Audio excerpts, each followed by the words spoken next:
Oh, Bulls Nation, welcome in to CHGO Bulls Pregame, presented by DraftKings Sportsbook, America's top-rated sportsbook. Download their app. Be sure to use promo code CHGO when you sign up. Peck, you can follow me on Twitter at Bulls_Peck. My guys, Big Dave, bow, BAWL Sports, in your face. Mark K, MK Hoops, still here in Chicago. Saw the bean yesterday. Did it And blow today. your mind? And today. 2 days in a Said row. 2 beans? bigger than you expected. Massive bean. Massive bean. That's a big bean. It's a big bean. big old bean. Big bloody bean. Big shiny bean. And rounding out the four-person panel, it's our guy, bean. Will Go Golly. Follow him for all of his Bulls reporting, Will_Golly. He's grown. We are CHGO_Bulls on Twitter. Our panel producer, Joey Spathis, with us, per usual. He is at Joey Spathis. Follow that man until he becomes Joey 1K.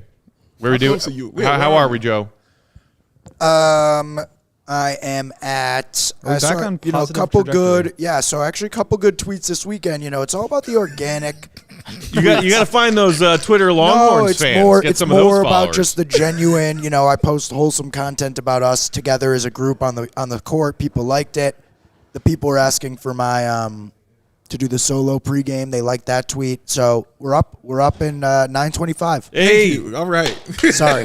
I'm like, we're getting there. yeah, we're going to get there. We're gonna All get right. there. 925. All right. I was going Did to you say, see that I posted the video of you? I did. I like that one. Nobody saw that except for Sean and Joey. I was I a little saw it. sad. Thank you. I saw it. Thank you for I seeing like that. Sean's. I like Sean's response the to video it. of good him when he was taking over doing the show when we were outside in Paris. Oh, that Did one? that Joey takeover right Yeah. there? Yeah. I Don't love worry, that video. I saved it.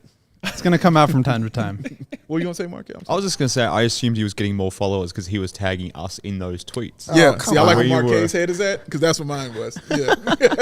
Yeah, why Using do you the think others I- to up your. Why do you think I tagged you? I like that, man. Why do you think Light I tagged years. you? Joey Light years. Clout. Joey Light years. Clout by association. Happy to help you out, bro. Yeah. That's what we're here for, man. Somebody's going to need to help the Bulls out tonight because they got a tough one ahead of them. segues. Professional. Tall task facing the Sixers in Philly tonight. The Bulls have bought themselves a teeny bit of breathing room in that 10th and final play-in spot. Have won their back-to-back from over the weekend, but this Sixers team is a different beast. They did beat Philly in their most recent matchup this season, which was Game 2 in the regular season series. That game did not feature one Joel Embiid, who will be on the floor for the Sixers tonight. We'll talk about that in a bit. But first, a handful of injury updates on the Bulls side of things. Some good news, some bad news, and some, well, there's that news. Bad news first. Alex Caruso, who's been in and out, off and on the injury report with this sprained foot that he's been dealing with the back half of the season, downgraded from questionable to out for tonight's action. Will not play. Please, no! Michael Scott very upset that Caruso's not playing tonight.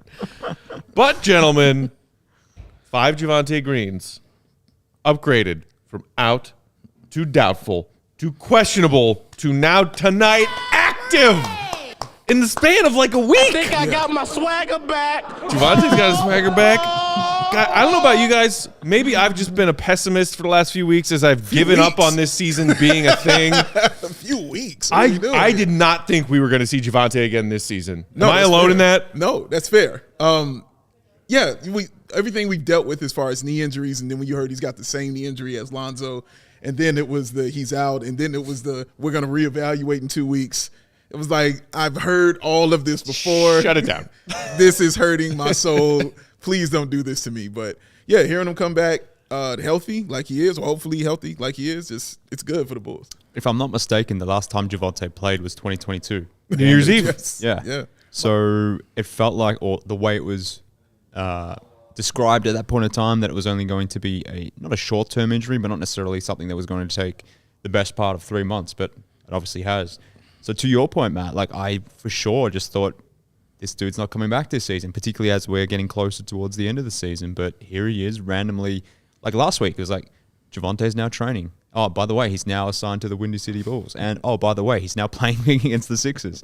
So it's random the way this team operates in a lot of ways, and the way they message certain things. It's strange and odd, but I'm very happy to see Javonte back. Very happy to see him back. Yeah, I think they're kind of, I don't know how intentional it is, but it seems like they're always trying to temper expectations. Yeah. Because when you set a timeline, we learned this with Derrick Rose the hard way.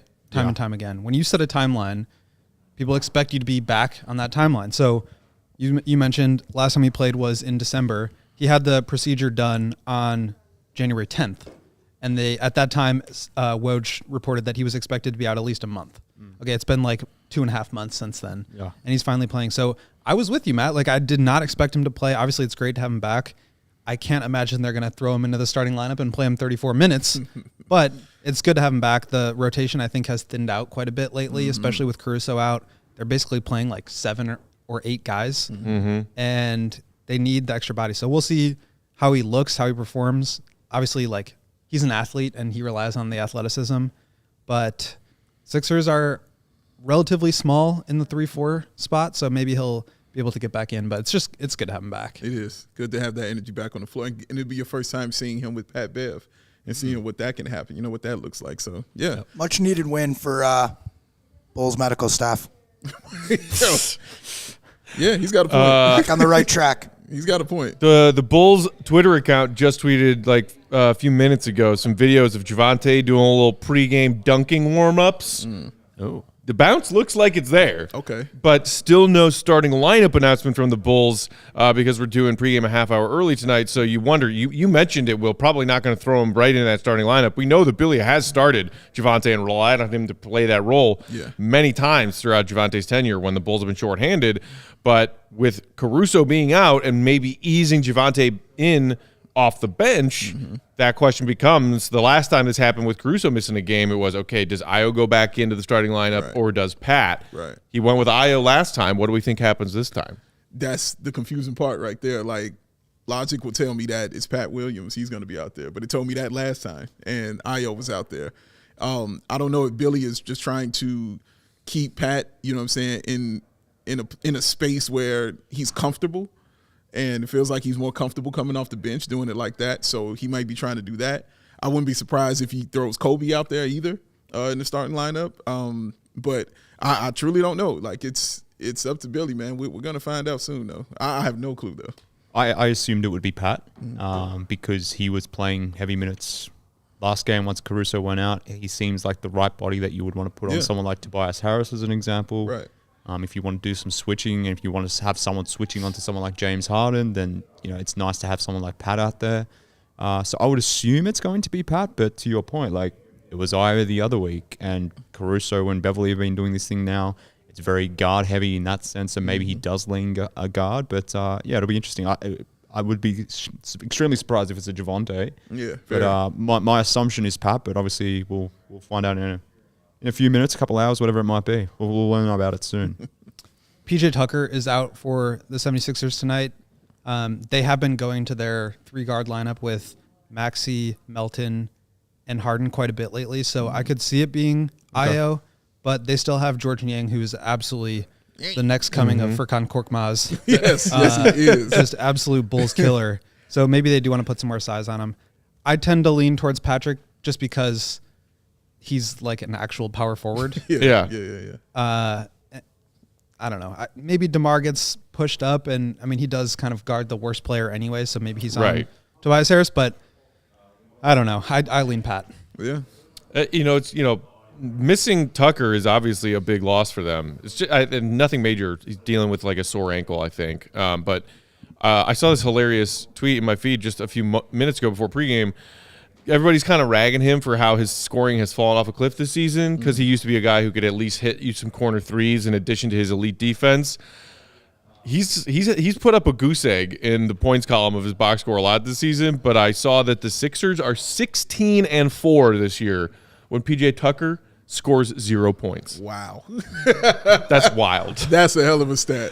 Wow. But yeah, it will be interesting to see what they do rotation-wise without him tonight. Word. Bulls are going to have their hands full. You mentioned Bulls are 33 and 37 when I score 0 points. Yeah. You mentioned Yang. He's just one of several Sixers bringing it from downtown this season. We'll talk about that coming up next, too. Quick break to tell you all about our friends at DraftKings Sportsbook. Broke Dave! Dude. While we're talking to you all about DraftKings, do us a quick favor. Hit that thumbs up button if you're watching pregame along with us on YouTube. Helps us out a lot. Appreciate it. Make sure, of course, you're also subscribed to CHGO Sports Channel on YouTube. Pregame tonight brought to you by our friends at DraftKings Sportsbook. Don't forget to get your parlay in for tonight. Same game parlay, Bulls, Sixers. It's a no sweat same game parlay. That means take your points, your boards, your assists, over-unders, whatever you want. Put them in one same game parlay. If it doesn't hit, no biggie, because you'll get a bonus bet back. If it does hit, huzzay! That's a combination of hooray and huzzah. I'm about to say, what the? That was a new one, man. You Money just made that made. up? Money in your pocket. Yeah. That's pretty good. My man. broken brain just Yes, made that up. I like that. Also, of course, for new customers who sign up with that promo code CHGO, there's that incredible offer to put $5 down on any NBA money line or any NBA action and get $200 in bonus bets instantly. Make the $5 bet, $200 worth of bonus bets coming right back to you. Bulls 8.5-point underdogs in Philly tonight.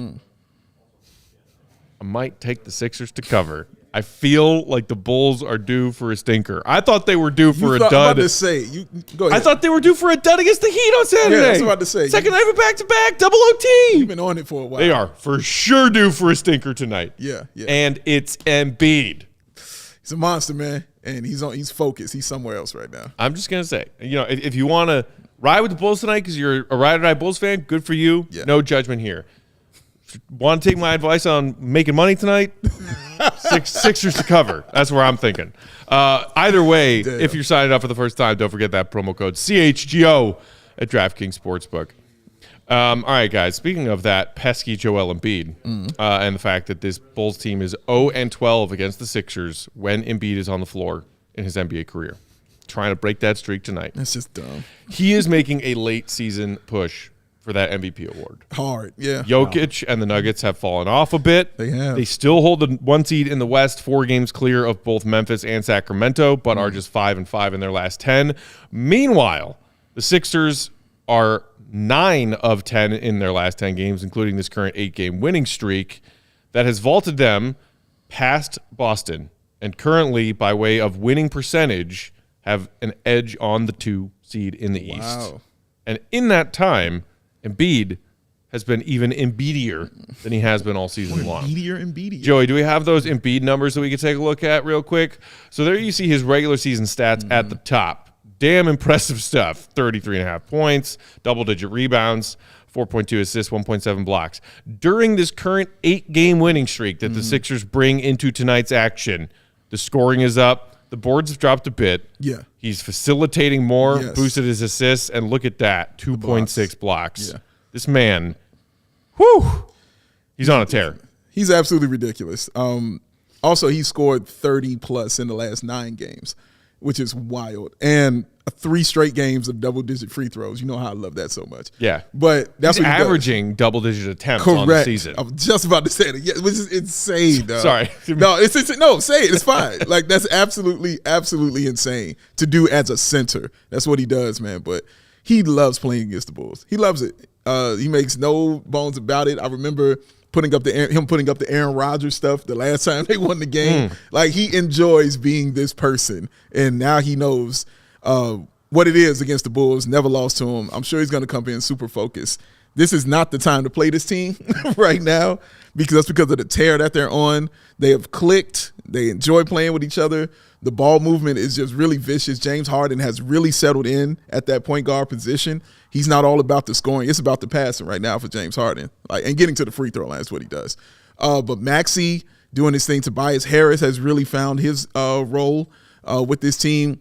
They just really hit a stride right now, and Embiid has just really vaulted his game to, like, you know what? If it's going to be an MVP debate, I'm going to make it a real debate. And he's really making it a straight up and down real debate right It's now. happening. Yeah, It's happening. a real straight up and down debate. The right now. Vegas odds are recognizing that too. Yeah, like, how can you not? Like, and because it coincides with the numbers and the winning. You know what I'm saying? So it's both things going on. And so, like you just said, the team elevating to the 2 seed, just making it look better and better. And the Nuggets are 48-24. Yeah. It's The hard. Sixers are 48-22. Yeah, man. 2 fewer games, 2 fewer losses. Yeah, it's getting fun. That's all I know. It's not getting fun. And he's going to be focused tonight, and I don't want to see this. Yeah, I think he's taken the lead, to be honest with you. I'm a big Jokic guy. I assumed he was going to win, and probably 2 weeks ago, it felt like he was going to win.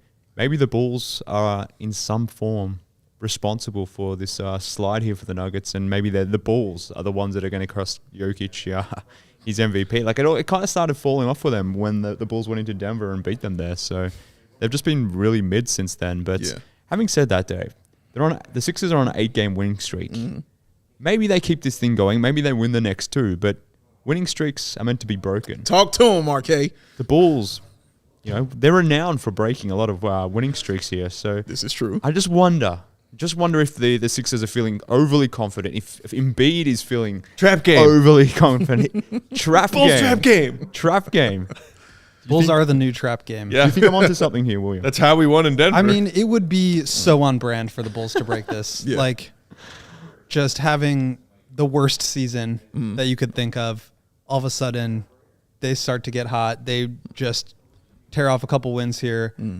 But they've actually been playing really well lately. I think a lot of it has to do with just extremely hot shooting, which is kind of what you need if you're going to win games. I'm not sure how sustainable it is. They're still not shooting a ton of threes, although they were better the last few games. Right. That's true. Like the recipe hasn't really changed all that much, but at the end of the day, it's about putting the ball in the basket, and you've got guys on the team that can do that. So I could see the Bulls getting one of these 2. I could see them just getting absolutely destroyed in both of them, but I don't really see a world where it's like a close game and like the Bulls lose at the buzzer again.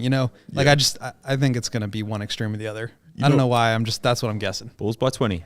Bulls by 20. Embiid in the 8-game winning streak, 2 of those games back to back, he was 28 of 28 from the free throw line. That's insane. That's stupid. That's dumb. He went 19 of 19 in one game. Like he's somewhere else. Like I'm saying, he really is somewhere else right now, man. He's been real special. But the thing that's interesting about the Bulls, and I know the Sixers didn't play Embiid last time, but Billy Donovan said this recently, that they're able to compete better against some of these higher end offensive teams because a lot of what they do is in the half court. And the Bulls defense is kind of built to take away shots in the half court. That's a good point. What's difficult about it for them is that there's really no answer for Embiid, so you've got to throw doubles. But the Bulls kind of pride themselves on being a really good rotation team. Yeah. They've been good on it, but you've got, depending on who starts here, you've got 3-point shooters up and down this roster. Yeah.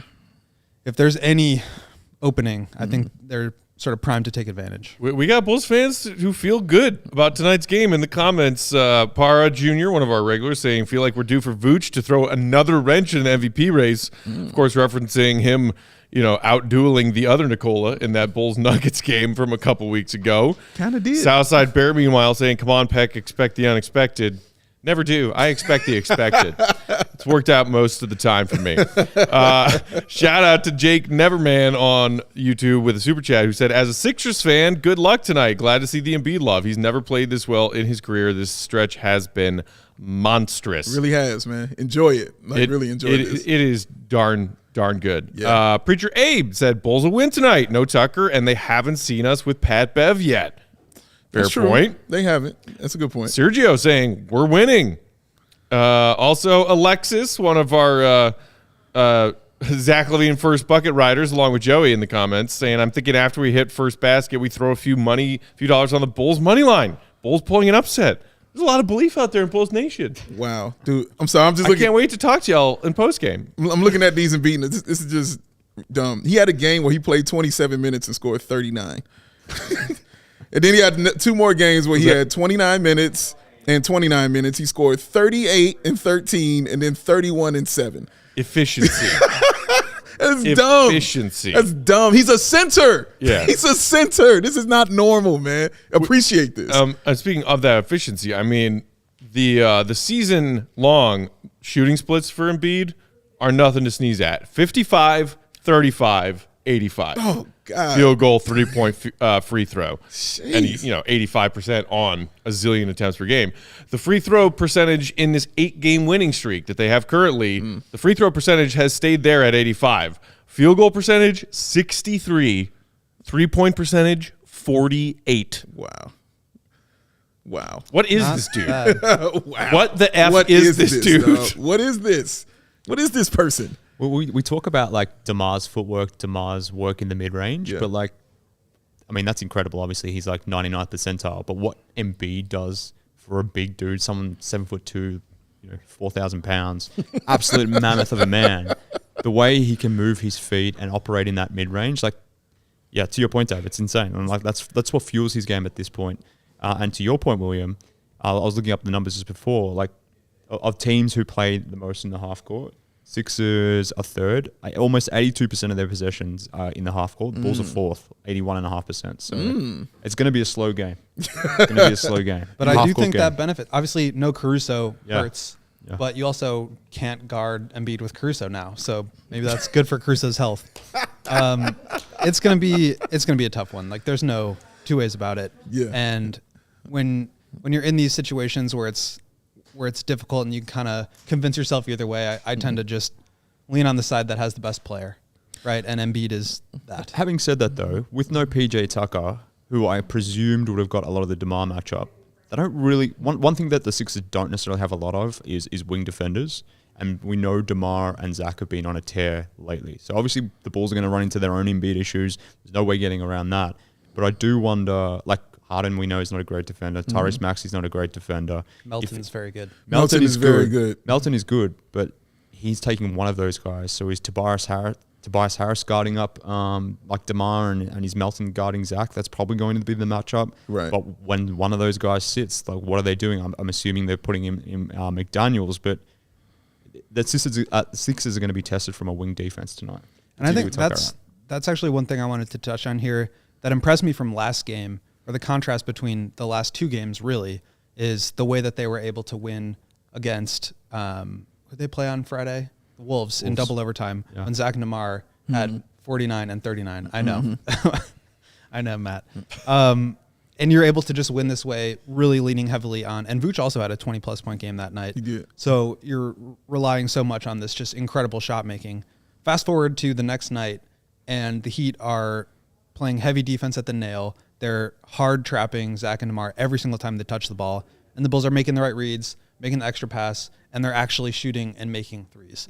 So to me, it's like a very good sign that you're able to read what the defense is giving you, make the right play, and then win in two different styles. I think that becomes really important as they're sort of making this play-in push right now, that it's not sort of this over-reliance on DeMar creating something out of nothing every single time down. That they're able to create offense in different ways. And again, I think it goes back to this idea of running more offense through Zach and being sort of forced to figure out different ways to operate with DeMar off the ball.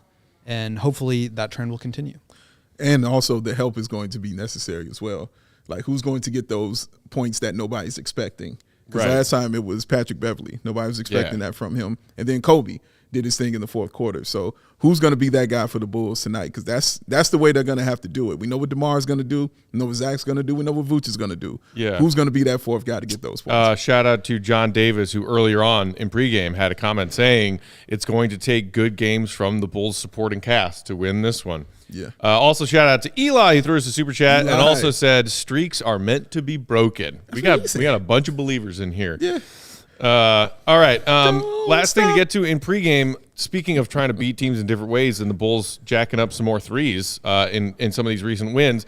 Before we get to the Bulls, the Sixers, the league's best three-point shooting team this season by percentage, if you will, Joseph, 39% as a team. That is damn near shooting 40% from deep as a team this season. That leads the NBA, which makes it okay that they're just middle of the pack as far as number of attempts. Middle of the pack in attempts, elite in efficiency. And how about this? You mentioned Niang earlier, Will, as the new Bulls killer. He is one of Harden, Maxey, Melton, Niang, and Tobias Harris shooting at least 4.5 threes per game and hitting them at least 38%.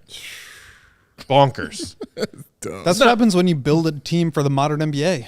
Well, you built a roster with a bunch of three-point shooting? And it works. What's that like? I don't know. Couldn't tell you. We don't understand how that works here in Chicago. And Will hates to tell you. I've got some breaking news, though. What's that? The Bulls are no longer 30th in three-point attempt rate anymore. Talk about it. We're up to 29th. Come on, baby.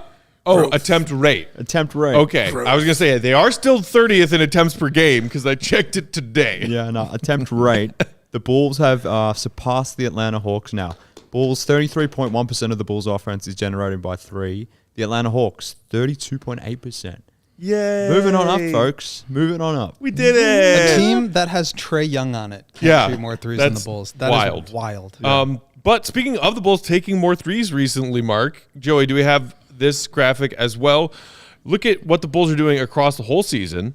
There it is, 30th at just under 29 three-point attempts per game, but efficient, 36.5%, which is good for 11th.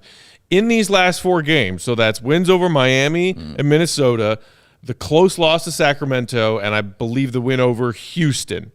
In those 4 games, they have the second best efficiency from behind the arc and have bumped themselves up to middle of the pack as far as attempts. I'll take that. Now, I don't know if this is a trend that they're going to take through the rest of this season, but they have been getting more open looks from behind the arc in this recent 4-game stretch. Yeah. And surprisingly hitting them.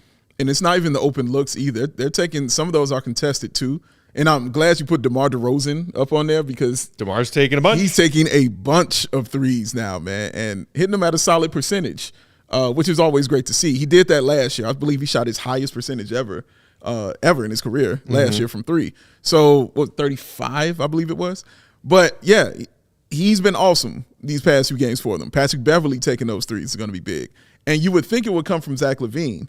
But it hasn't been. But Zach's been busy scoring 39, and doing it other ways to get his points up. And Vooch hasn't been, super consistent with his either. So it's good to see. Again, it's got to come from other people. It's got to come from those other guys. I'm looking at Kobe. I'm looking at Pat.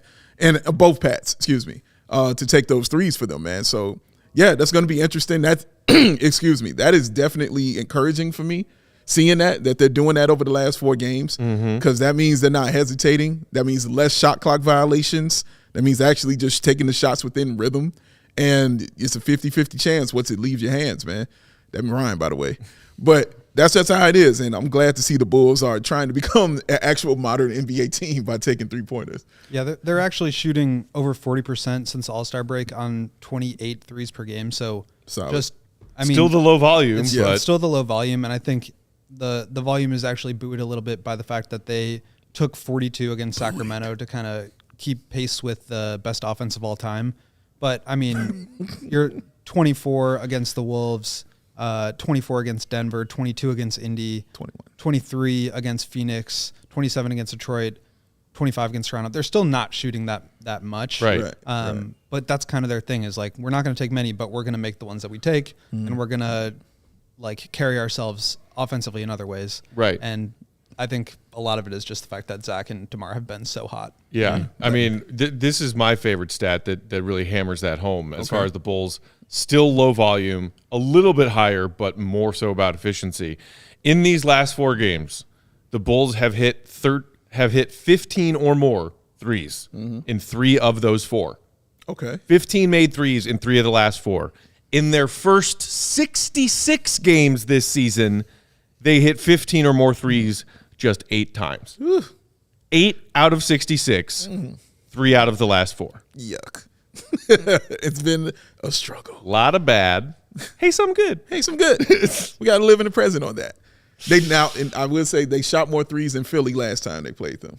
They did have more attempts than Philly on that one, but still lost the game. Well, I was going to say, like, the Sixers give up, or they allow their opponents to take 33 threes a game, which is a bang-on number that you had before. So it'll be interesting to see where that number ultimately ends up, because when that number flashed on the screen before, I was like, yeah, okay, that number's boosted up because of the Kings game where they shot 40-odd threes. Right.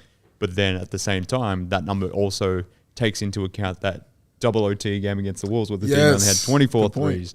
So they sort of balanced it out. It's still ultimately a small sample. We'll see what happens tonight in Philadelphia. But the Sixers are a good defensive 3-point team. Sure. But if the Bulls can get up 33 threes tonight, which is what the Sixers allow, I'll certainly take that, because that would be somewhat out of the norm for this team.